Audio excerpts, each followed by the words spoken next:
की रचना कृष्ण जन्मोत्सव पर पूर्वी धुन पर बहुत सुंदर रचना ये जे अपने सबके बीच सुना रहल छी। जानी माल कृष्ण कन्हैया देवकी के लल्ला सखी है, देवकी के लल्ला सीता हल्ला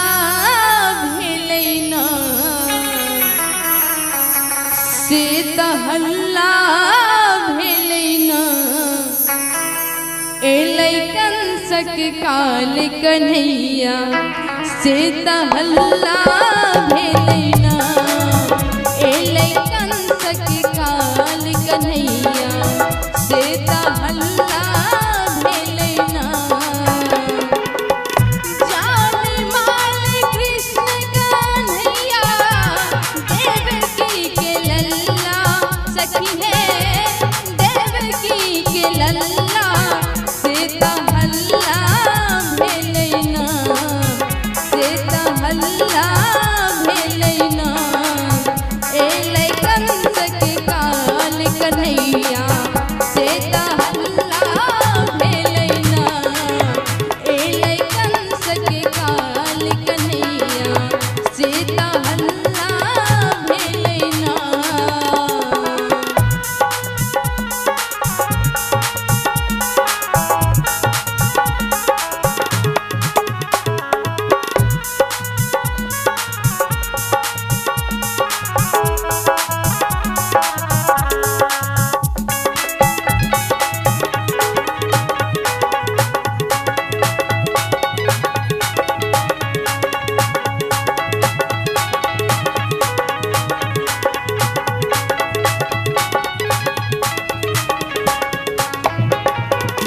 मथुरा नगरिया से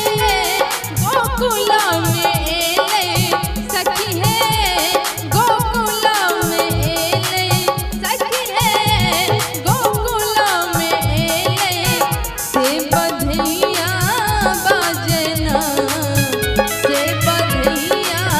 बाजना, बाबा नंद के रे अंगनमा देखू बधैया बाजना,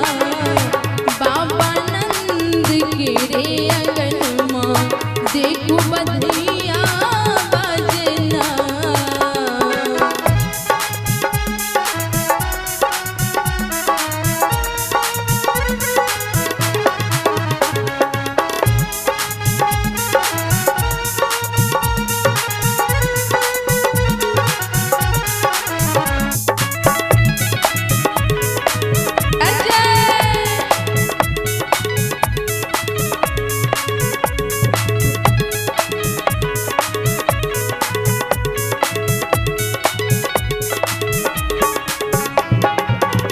भादव मास राते भूख भूख अन्हरिया सखी है, भूख भूख अन्हरिया बरसे मेघ बदरिया ना, बरसे मेघ बदरिया ना। देखियो कहै छथिन कि भादव मास राते भूख भूख अन्हरिया सखी है, भूख भूख अन्हरिया बरसे मेघ बदरिया ना, कि बरसे मेघ बदरिया ना, एलै कंस के रे ललनमा, एलै कन्हैया एलैना, जन्म कंस के रे ललनमा काल कन्हैया।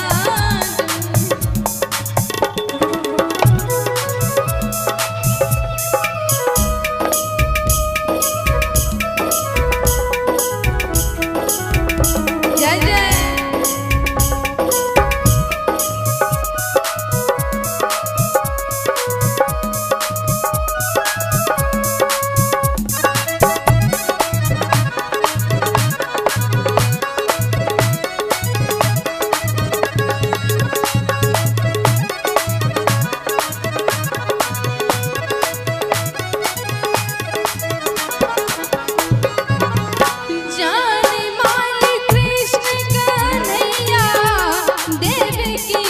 लल्ला